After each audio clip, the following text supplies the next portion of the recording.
Muy buenos días, amada familia en la fe.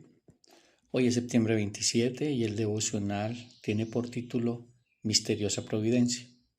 Dice la palabra del Señor. Al día siguiente llegamos a Sidón. Julio trató con benevolencia a Pablo, permitiéndole ir a sus amigos y ser atendido por ellos. Hechos 27:3. Hechos 7:58 relata que Saulo de Tarso vigilaba las túnicas de los que apedreaban a Esteban, el primer mártir. Poco después de esto, Saulo, más tarde también conocido como Pablo, estuvo al frente de la persecución que resultó en la expulsión de los cristianos de Jerusalén, su dispersión en las regiones circundantes y la difusión del Evangelio junto con ellos. Hechos 8:3-4. Y luego Saulo se convirtió. Cristo lo llevó a la fe y lo comisionó como apóstol, incluso cuando estaba respirando todavía amenazas de muerte contra los discípulos del Señor. Hechos 9:1. Así fue como, según Hechos 27:3, Saulo, ahora siempre conocido como Pablo, tenía amigos cristianos en Sidón, probablemente miembros de una comunidad fundada en la ciudad en el momento de la persecución y dispersión que siguió a la muerte de Esteban. Los amigos que Pablo tenía a su disposición en Sidón estaban allí porque Saulo de Tarso había sido un perseguidor tremendamente horrible. Y así Dios se mueve de manera misteriosa para realizar sus maravillas. Si hubiéramos estado entre los perseguidos por Saulo, probablemente nos habríamos unido a su duelo diciendo: oh Señor, todos estamos siendo separados, nuestra familia está siendo dispersada, nuestras comunidades se están desintegrando. ¿No es esto espantoso y terrible?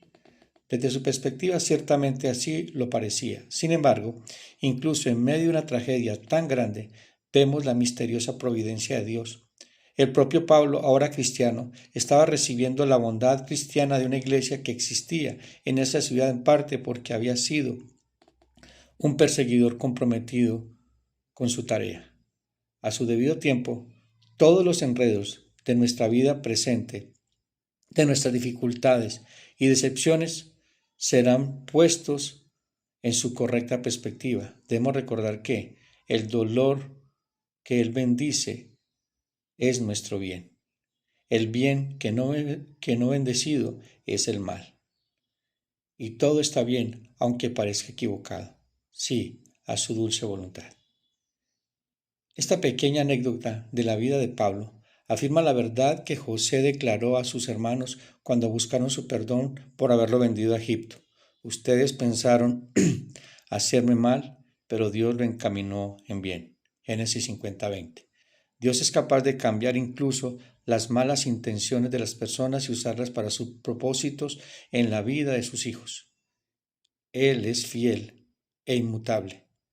Consuélate en su misteriosa providencia, sabiendo de que Él no permitirá que te suceda nada que en últimas instancias no sea utilizado para tu bien y su gloria.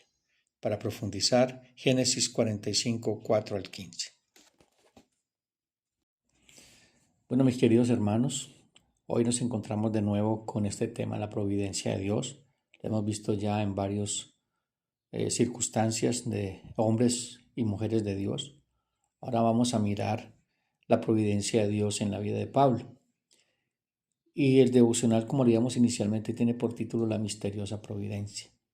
Yo quiero leerles Hechos 27, pero va a leer todo el capítulo, el 1 al 23, para que entremos en contexto de todo lo que vamos a estudiar en esta mañana. Cuando se decidió que habíamos de navegar para Italia, entregaron a Pablo y algunos otros presos a un centurión llamado Julio, de la compañía de Augusto, y embarcándonos en una nave adrimatena que iba a tocar los puertos de Asia, zarpamos estando con nosotros Aristarco, Macedonia y Tesalónica. Al otro día llegamos a Sidón, y Julio, tratando humanamente a Pablo, le permitió que fuese a los amigos para ser atendido por ellos. Y haciéndonos a la vela desde allí navegamos a Sotavento de Chipre, porque los vientos eran contrarios, y habiendo atravesado el mar frente a Cilicia y Panfilia, arribamos a Mira, ciudad licia, hallando allí al centurión una nave alejandrina, que zarpaba para Italia. Nos embarcó en ella, navegando muchos días despacio y llegando a duras penas frente a Gínido, porque nos impedía el viento. Navegamos a Sotavento, de Creta, frente a Salmón, y costeándola con dificultad llegamos a un lugar que se llamaba Buenos Puertos, cerca de la cual estaba la ciudad de Lasea. Y habiendo pasado mucho tiempo y siendo ya peligrosa la navegación, por haber pasado ya el ayuno, Pablo les amonestaba diciéndoles: varones, veo que la navegación va a ser con perjuicio y mucha pérdida, no solo del cargamento y de la nave, sino también de nuestras personas. Pero el centurión daba más crédito al piloto y al patrón de la nave que a lo que Pablo decía. Y siendo incómodo el puerto para invernar, la mayoría acordó zarpar también de allí, por si pudiesen arribar a Fenice, puerto de Creta, que mira al noreste y al sudeste, e hibernar allí. Y soplando una brisa del sur, pareciéndoles que ya tenían lo que deseaban, levaron anclas e iban costeando Creta, pero no mucho después dio contra la nave un viento huracanado llamado Euroclidón, y siendo arrebatada la nave y no pudiendo poner proa al viento, nos abandonamos a él y nos dejamos llevar. Y habiendo corrido sotavento de una pequeña isla llamada Clauda, con dificultad pudimos recoger el esquife. Y una vez subido a bordo, usaron de refuerzos para ceñir la nave, y teniendo temor de dar en el sirte, arriaron las velas y quedaron a la deriva. Pero siendo combatidos por una furiosa tempestad, al siguiente día empezaron a lijar. Y al tercer día, con nuestras propias manos, arrojamos los aparejos de la nave, y no apareciendo ni el sol ni las estrellas por muchos días, y acosados por una tempestad no pequeña, ya habíamos perdido toda esperanza de salvarnos.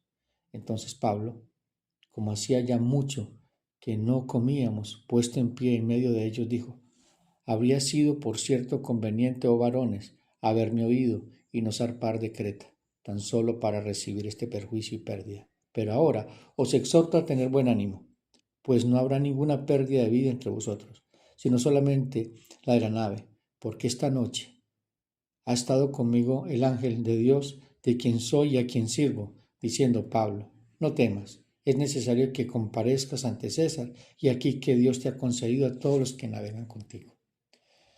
Por tanto, varones, tened buen ánimo, porque yo confío en Dios que será así como se ha dicho. La providencia divina, mis hermanos, y tengamos en mente que eso es lo que nos guía.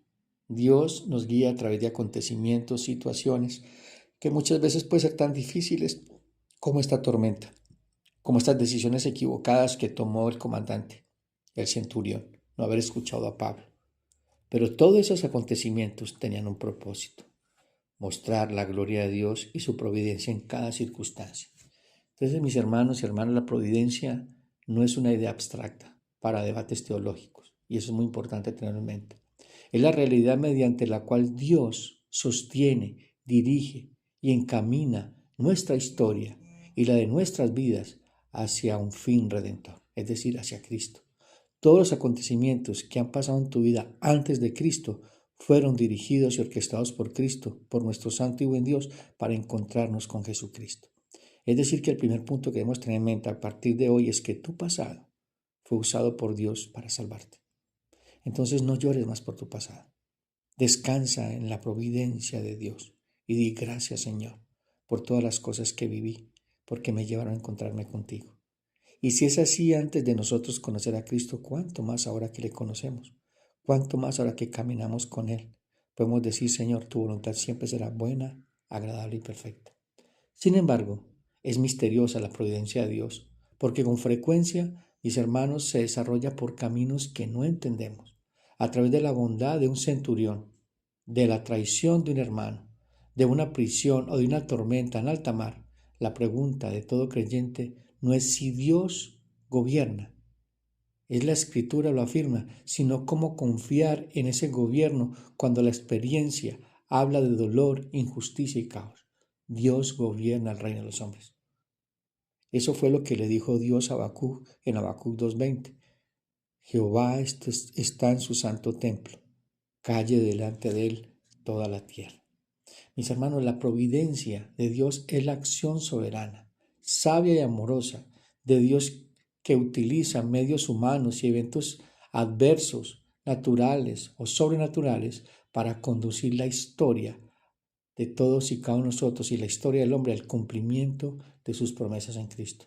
Sin anular, y es muy importante esto, sin anular la responsabilidad moral de todos y cada uno de nosotros. Dios es soberano y nosotros responsables. La Biblia dice, no os engañéis a vosotros mismos. Dios no puede ser burlado. Lo que el hombre siembra, eso cosecha. El apóstol Pablo, prisionero en un barco rumbo a Roma, experimentó la tempestad más feroz de su vida, en Hechos 27. Encontramos no solo el relato histórico, sino una ilustración viva de cómo la providencia divina gobierna incluso en medio de las tormentas más violentas. Allí el Señor se muestra soberano sobre los vientos, sobre el mar, sobre los hombres y sobre todas las circunstancias. Mis hermanos, Dios está en control. Aunque tu vida parezca en descontrol, Dios está en control. Y eso que te está quejando hoy, esa circunstancia, ese desierto, esa aflicción, esa enfermedad, esa situación en tu hogar, Dios la está encaminando para bien. Hermanos, cuando miramos atrás en la historia de José, en Génesis capítulo 45, vemos la misma mano invisible. Lo que pareció una tragedia fue una realidad en el escenario para preservación de una nación y el cumplimiento del plan redentor en la vida de José. Desde esto, mis hermanos, quiero hablarles hoy, la misteriosa providencia de Dios, esa realidad que no siempre comprendemos en el presente, pero que al final revela el diseño sabio, perfecto y glorioso de nuestro Padre Celestial. Veamos primero lo que es la soberanía de Dios y su providencia. Soberanía de Dios la encontramos en Deuteronomio 4:39. Dice, está hablando Moisés al pueblo. No se olvide que Deuteronomio fue el último discurso, el último sermón de Moisés antes de entrar a la tierra prometida. Dice Moisés, aprende pues hoy y reflexiona en tu corazón que Jehová es Dios arriba en el cielo y abajo en la tierra y no hay otro. Él es el que está en control. Moisés nos habla de que Dios está en el cielo, pero que actúa en la tierra y en su creación. Dios no te dejó a la deriva como pasó con el barco de Pablo. Los hombres dejaron el barco a la deriva, pero Dios estaba guiando ese barco. Dios sostenía las olas. Dios guiaba los vientos. Como dice el mismo Nabucodonosor en Daniel 4:35, todos los habitantes de la tierra son considerados como nada, y Él hace según su voluntad en el ejército del cielo y en los habitantes de la tierra, y no hay quien detenga su mano y le diga, ¿qué haces? Hermanos, Dios nos habla de cómo Dios ejerce su voluntad en su creación. No podemos separar nunca los hechos providenciales de Dios con su soberanía. Dios puede gobernar y guiar la historia del mundo porque Él es soberano. Dios actúa libre y determinadamente en la vida de todo ser humano para el cumplimiento de su propósito. Así lo hizo con el centurión, con Julio, para cuidar de Pablo, su enviado. Dios tiene un plan y lo ejecuta, y a veces inmediatamente, sin medios, y otras mediante medios. Dios actúa como quiere, cuando quiere y donde Él quiere. Los medios que Él utiliza para ejecutar su voluntad son variados y van desde animales hasta el hombre, pasando por Satanás. ¿Y escucharon eso? Pasando hasta por Satanás. Dios usa incluso a Satanás para cumplir su santo propósito. Lo vemos en el propósito de Dios con Job. ¿Qué fue lo que pasó? Y Jehová dijo a Satanás, ¿no has considerado a mi siervo Job, que no hay otro como él en la tierra, varón perfecto, recto, temeroso de Dios y apartado del mal? Y respondiendo Satanás a Jehová dijo, ¿acaso teme Job a Dios en balde? ¿No le ha acercado alrededor a él y a su casa y a todo lo que tiene? El trabajo de sus manos ha dado bendición. Por tanto, sus bienes han aumentado sobre la tierra.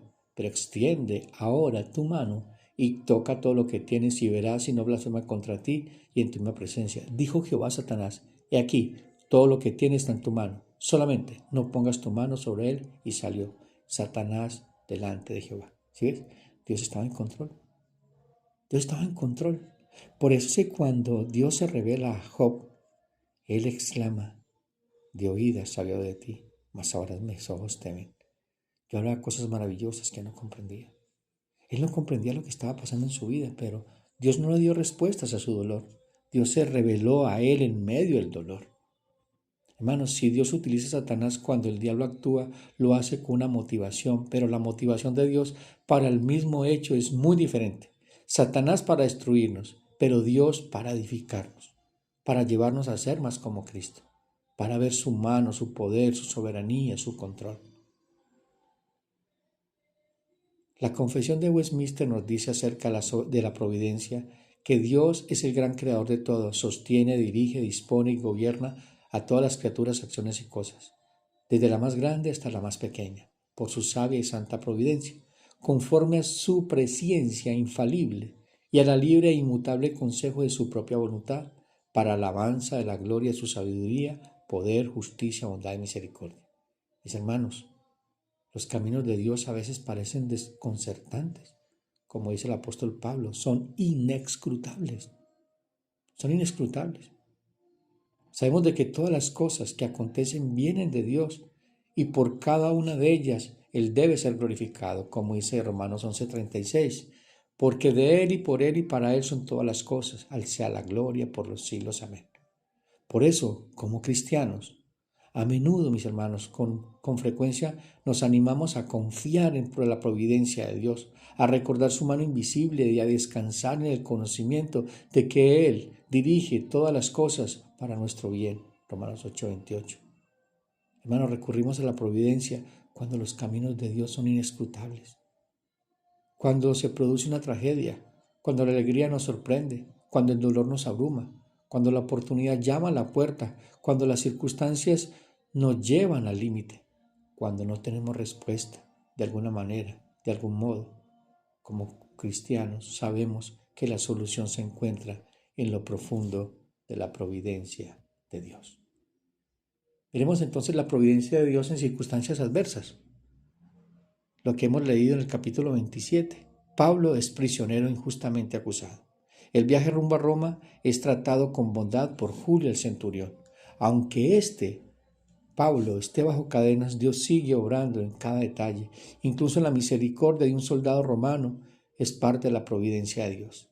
La intervención de Julio, un agente humano, muestra que la providencia obra a través de medios secundarios, personas, decisiones, rutas de viaje y no solo por milagros espectaculares. La providencia de Dios, mis hermanos, Pablo lo lleva a comprender que no es protegido por toda prueba su camino a Roma. Incluye cadenas y naufragios. Es decir, que aún así, aunque hayan cadenas, naufragios, Dios estaba en control. Él llegaría a Roma, independientemente si el enemigo se haya levantado contra él. Porque es que todo lo que estaba pasando en ese viaje está siendo orquestado y dirigido por Dios. En Hechos 27 narra el traslado de Pablo a Roma bajo custodia, un detalle pequeño y humano. El centurión Julio trata a Pablo humanamente y le permite visitar a sus amigos en Sidón. No es anecdótico, hermanos, es el primer hilo de una trama providencial que culminará con Pablo en Roma, proclamando el Evangelio ante el poder imperial. Pablo debía estar en Roma, no como él quería, porque muchas veces trató de ir a Roma, pero Dios le estorbó. Era en el tiempo de Dios, como Dios lo había determinado. La tormenta inesperada. En el versículo 14 al 20 narra el huracán llamado Euriclidón, que amenaza con destruirlos. Aquí vemos la providencia de Dios no significa ausencia de tormentas, sino que Dios gobierna aún dentro de ellas. El barco parece perdido, la tripulación desesperada, pero Dios sigue al mando. Lucas, el escritor de Hechos, usa detalles menores para mostrar cómo Dios entreteje la historia, la bondad de un centurión, la posibilidad de visitas, el reabastecimiento en puertos, todo sirve a un propósito mayor. Debemos aprender a ver el hilo divino en lo cotidiano, en lo más pequeño. Dios está involucrado en todos los acontecimientos de tu vida, aún en lo más pequeño, mis hermanos, aún en lo más pequeño. ¿Cuántas veces pensamos de que Dios nos ha abandonado porque el mar ruge y el viento sopla en contra?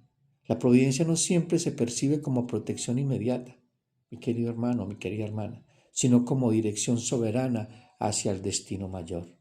Recordemos a Job de nuevo, cuando dice, conozco que todo lo puedes y que no hay pensamiento que se esconda de ti. ¿Quién es el que oscurece el consejo sin entendimiento? Por tanto, yo hablaba cosas que no entendía, cosas demasiado maravillosas para mí que no comprendía. Oye, te ruego, y hablaré y te preguntaré y tú me enseñarás. De oídas he oído de ti, mas ahora mis ojos te ven. Recordemos entonces de nuevo a José, vendido por sus hermanos, encarcelado injustamente, olvidado en prisión. Humanamente todo parecía un desastre irreparable. Pero José declara, no me enviasteis vosotros acá, sino Dios. Eso fue lo que dijo a sus hermanos en el capítulo Génesis 50. No fuiste tú que me enviaste. Fueron Dios usando su maldad. Aquí la providencia brilla con todo su esplendor. Lo que los hombres pensaron mal, Dios lo usó para bien. Aquí hay una frase clave que dice José, para preservación de vida me envió Dios delante de vosotros. Aquí lo que está haciendo José es declarando dos verdades simultáneas. La acción humana fue real y culpable, y a la vez Dios soberanamente dirigió ese mal hacia su plan perfecto. José no minimiza la culpa de sus hermanos, los confronta, llora y luego les ofrece perdón y provisión. La providencia no borra la responsabilidad moral, mis hermanos, sino que la pone en su lugar. Los actos humanos son responsables y a la vez sirven al plan divino sin que Dios sea autor del pecado. José se vuelve figura, tipo de Cristo, rechazado, humillado, exaltado, mediador de preservación para su pueblo. En José vemos la dinámica providencial que culmina en Cristo, verdadero agente por el que Dios salva y preserva. Mis hermanos, recordemos entonces que la providencia de Dios es una esperanza para nosotros. Dios está en control. Su soberanía, su providencia es misteriosa porque rara vez la entendemos en el momento. Pablo en el barco no veía calma, José en la cisterna no veía el trono de Egipto, pero ambos al final reconocieron la mano de Dios que los lleva.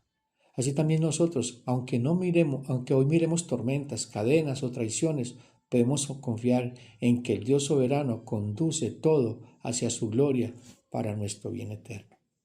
Si estás en una tormenta, recuerda que no estás solo o sola. Si estás cargado, herida o herido del pasado, confía en que Dios la está usando para algo mayor. Si temes al futuro, mira hacia la consumación final. Cristo reinará, Cristo reina y su providencia habrá tejido una historia perfecta. La misteriosa providencia no siempre se entiende, pero siempre se cumple. Como dice Isaías 46, 9 al 10, acordado de las cosas pasadas, de los tiempos antiguos, porque yo soy Dios y no hay otro Dios, y nadie semejante a mí, que anuncie lo por venir desde el principio y desde la antigüedad lo que aún no era hecho, y que digo, mi consejo permanecerá y haré todo lo que quiero. Mi querida familia, este ha sido el devocional del día de hoy, la misteriosa providencia.